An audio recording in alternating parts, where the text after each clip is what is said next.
আমাৰ সদনখন গণতন্ত্ৰৰ মন্দিৰ, ন্যায়ৰ মূৰ্তি।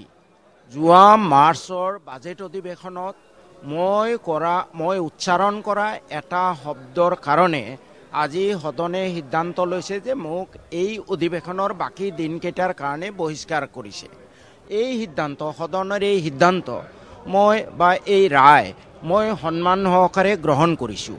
আৰু তাৰ লগতে মই সদনৰ সদস্যসকলক অনুৰোধ জনাওঁ যে এই সদনৰ পবিত্ৰতা ৰক্ষা কৰিবলৈ, এই সদনৰ মৰ্যাদা অক্ষুণ্ণ ৰাখিবলৈ আপোনালোকে বিগত সময়ছোৱাত আমাৰ উপাধ্যক্ষ নুমল মমিন ডাঙৰীয়াই যি ধৰণে পক্ষপাতিত্বমূলক আচৰণ প্ৰদৰ্শন কৰিলে, এজন সদস্যই আন এজন সদস্যক খেদি মাৰিবলৈ অহাৰ পিছতো তেওঁৰ বিৰুদ্ধে কোনো ব্যৱস্থা লোৱা নহ'ল, অথচ আমি কিছু বিধায়কৰ বিৰুদ্ধে সাধাৰণ এটা শব্দ উচ্চাৰণ কৰিলে অতি নিম্ন ৰুচি সম্পন্ন বাক্যবান নিক্ষেপ কৰে বা আমাক বহিষ্কাৰ কৰে।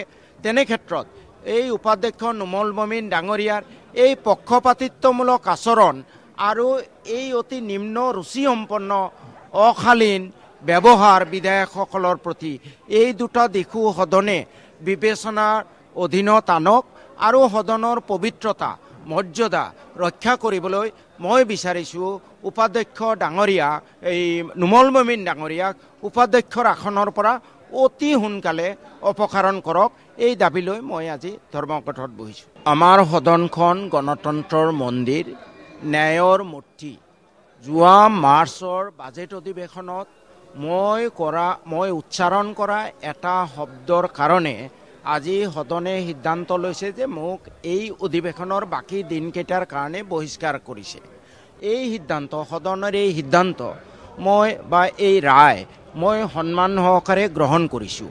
আৰু তাৰ লগতে মই সদনৰ সদস্যসকলক অনুৰোধ জনাওঁ যে এই সদনৰ পবিত্ৰতা ৰক্ষা কৰিবলৈ, এই সদনৰ মৰ্যাদা অক্ষুণ্ণ ৰাখিবলৈ আপোনালোকে বিগত সময়ছোৱাত আমাৰ উপাধ্যক্ষ নুমল মমিন ডাঙৰীয়াই যি ধৰণে পক্ষপাতিত্বমূলক আচৰণ প্ৰদৰ্শন কৰিলে, এজন সদস্যই আন এজন সদস্যক খেদি মাৰিবলৈ অহাৰ পিছতো তেওঁৰ বিৰুদ্ধে কোনো ব্যৱস্থা লোৱা নহ'ল, অথচ আমি কিছু বিধায়কৰ বিৰুদ্ধে সাধাৰণ এটা শব্দ উচ্চাৰণ কৰিলে অতি নিম্ন ৰুচি সম্পন্ন বাক্যবান নিক্ষেপ কৰে বা আমাক বহিষ্কাৰ কৰে।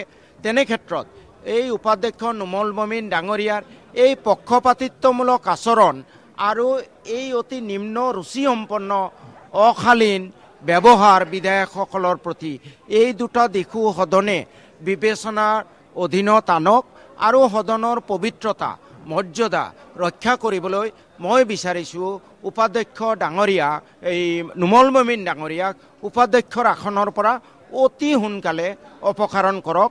এই দাবী লৈ মই আজি ধৰ্মঘটত বহিছোঁ।